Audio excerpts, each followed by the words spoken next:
à toutes et à tous, bienvenue sur le plateau de H2O. Après avoir parlé de la Loire en crue, des nappes phréatiques et des eaux souterraines, H2O poursuit son exploration hydrologique de la région avec aujourd'hui un numéro consacré aux sources du Loiret. Je mets le mot source au pluriel en effet car il y a plusieurs résurgences de rivières souterraines au cœur du parc floral d'Orléans-la-Source, au pied du château, siège actuel de la résidence de l'université.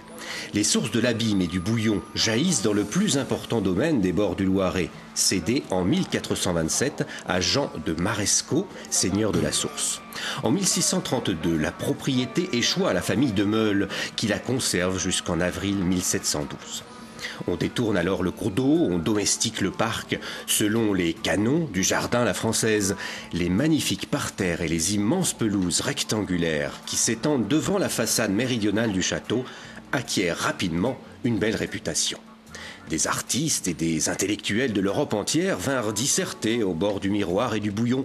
C'est ici que Voltaire aurait imaginé Candide, rendu célèbre par cette phrase « Cultivons notre esprit comme nous cultivons notre jardin ». Il paraîtrait même qu'un ambassadeur d'Espagne accrédité près du roi Louis XIII faisait véhiculer à grands frais l'eau du Loiret jusqu'à Paris et n'en souffrait pas d'autre à sa table. Aujourd'hui, grâce à des hommes curieux et passionnés, les résurgences du Loiret, longtemps porteuses d'interrogations et de mystères, livrent peu à peu leurs secrets. Bonjour messieurs. Merci d'être sur le plateau de H2O. Patrick Albéric, vous êtes enseignant-chercheur à l'Université d'Orléans, plus précisément au laboratoire l'ISTO, l'Institut des sciences de la Terre d'Orléans. Et puis Philippe Boismoreau, président de l'association Spéléologie subaquatique du Loiret. Alors Patrick Albéric, je disais à l'instant que l'on buvait à une époque l'eau du Loiret, plus maintenant? En fait, on la boit plus de la même manière qu'auparavant, mais on la boit toujours de manière indirecte, en particulier grâce au captage de la ville d'Orléans. Et on la buvait encore il y a certes dans le passé. Dans les années 50. Dans les années 50, oui. Des collègues de l'université ont pu observer en fait quand on venait boire l'eau dans des petits gobelets des petits gobelets étaient suspendus au bout de ficelles au-dessus de la source. Ouais. Alors il y a deux sources principales, l'Abîme et le Bouillon. Il y en a, paraît-il, une troisième.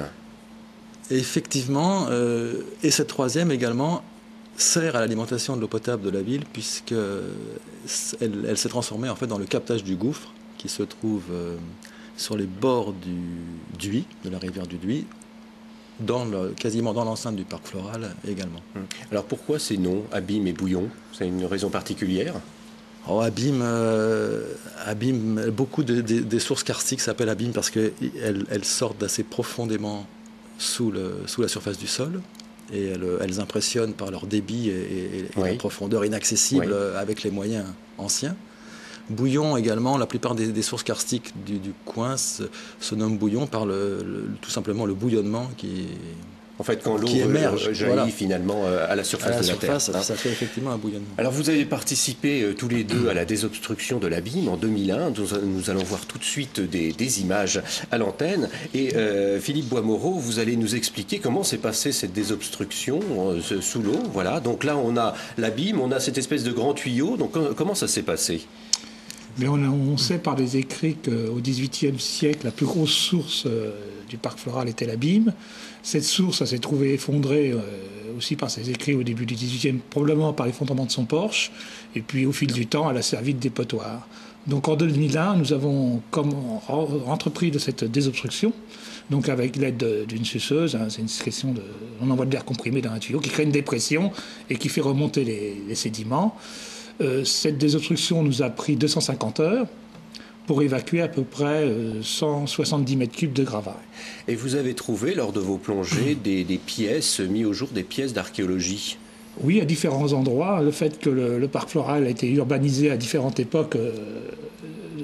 Donc le plus ancien que nous avons trouvé jusqu'à présent, ce sont toujours des céramiques du 7e siècle, du début de l'âge de fer, ainsi que après du 7e siècle aussi, carolingiens, et le plus récent du 15e.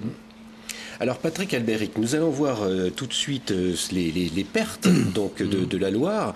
Ce sont donc ces eaux qui sortent de la Loire et qui vont aller sous terre. Nous en voyons une pour alimenter ensuite les eaux du Loiret. Alors comment expliquer ce phénomène ?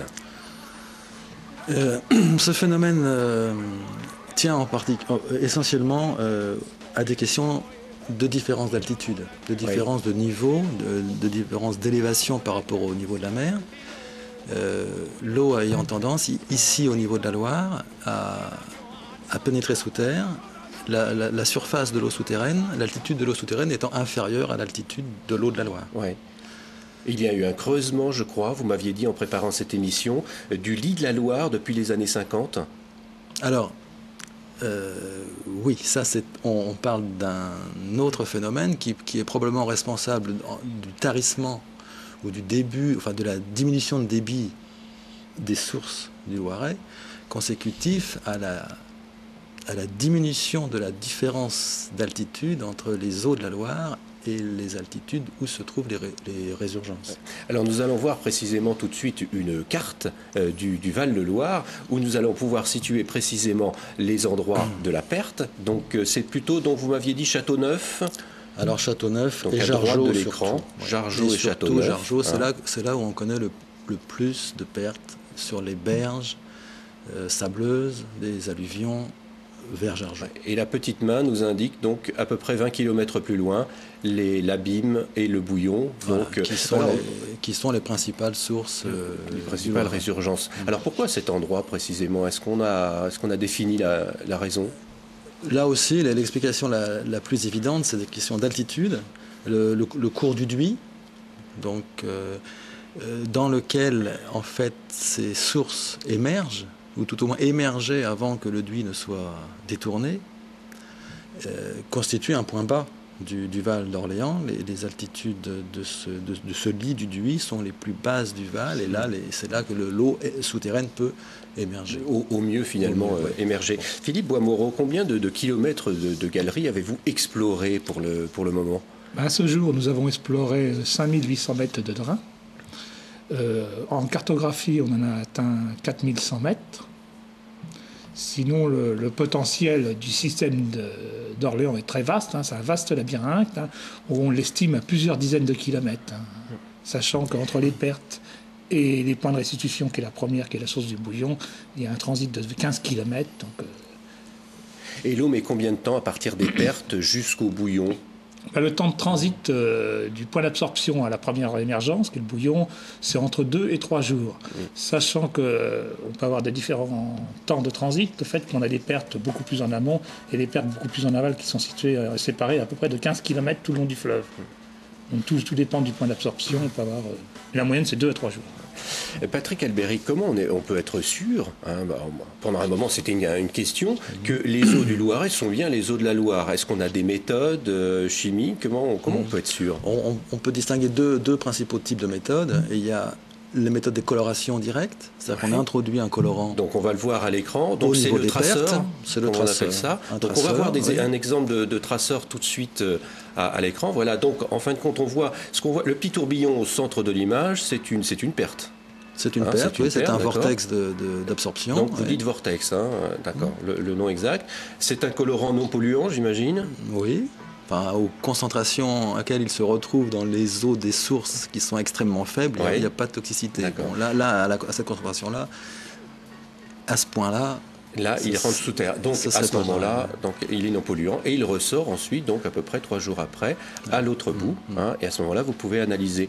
Il y a une autre méthode. Oui, certainement, parce que il faut savoir que les quantités les pourcentages de restitution de colorants que l'on récupère au niveau des émergences, au niveau des sources, sont extrêmement faibles. Donc, on pourrait se dire, peut-être il y a d'autres contributions d'eau que celles que l'on a effectivement colorées. Une autre méthode, c'est de comparer les compositions chimiques, tout simplement, d'ions comme les ions chlorure, qui sont des ions tout à fait ordinaires, disons, des eaux, et de comparer les concentrations dans l'eau de la Loire et dans l'eau des sources, et de suivre surtout les variations de concentration lors d'un épisode de crue. Et on constate à ce moment-là que les mêmes concentrations ressortent au niveau des émergences. Donc il y a une identité de composition chimique sur certains ions, pas sur la totalité des ions, mais sur certains ions comme les ions chlorures, entre l'eau de la Loire et l'eau des résurgences.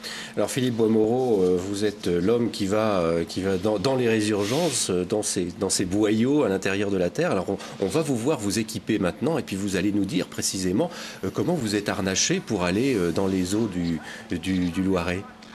Alors pour pratiquer la plongée spéléo, il faut un équipement il faut tout en double pour éviter des problèmes techniques. Alors souvent à l'aller, on consomme un tiers de notre terre, on garde les 2 tiers pour le retour. Le fait que notre équipement soit bien séparé, en éclairage c'est pareil, on a 2 lampes de progression, 2 de secours pour éviter tout problème technique. Ouais. Maintenant, on va vous voir, après vous être harnaché de cette façon, on va vous voir sous l'eau, et vous allez nous dire quels sont les dangers principaux que vous pouvez rencontrer sous l'eau. On va vous voir maintenant en train d'arpenter les galeries. Voilà. Alors les principaux dangers qu'on peut rencontrer en siphon, c'est déjà c'est un malaise. Les personnes à l'abri d'un malaise. Le deuxième danger, c'est qu'il faut savoir que le calcaire de l'Orléanais est un calcaire très friable. Donc il faut faire très attention quand on explore les galeries au premier passage, que les calcaires il n'y ait pas une menace d'effondrement. Donc ça, ce sont quand même les 2 plus gros dangers. Et vous évoluez à quelle profondeur ? La profondeur moyenne du Val est de 20 mètres. Il y a à ce jour un nouveau point bas qui descend à 70 mètres. Et vous êtes sûr de retrouver la sortie ? Parce que ça a l'air assez compliqué.